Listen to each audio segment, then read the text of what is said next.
As a family, our house was cold, so we decided that we'd look into getting the insulation wrap done.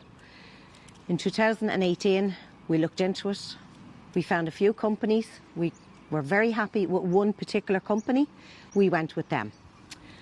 6.5 years later, we got letters in through the door to say that we needed the retention done. Retention planning, which we did go to the council about, and to no avail. We've applied 3 times. We've set up the plans, we've put it in the paper, and we just keep getting legal jargon back of we don't understand.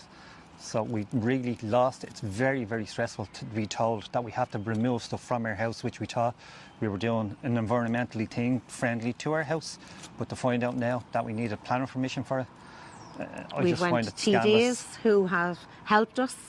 They are at the moment, they are trying to help and do everything we can. With these letters that we did receive, we can face a £5,000 fine or imprisonment, which we have gone to the council to find out why.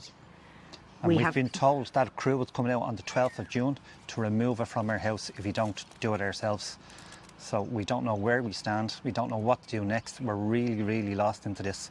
So I hope we can get some resolvement out of this, but I can't see it happening. So I'd love someone to help us if they can, but we're lost. As a family, we're lost.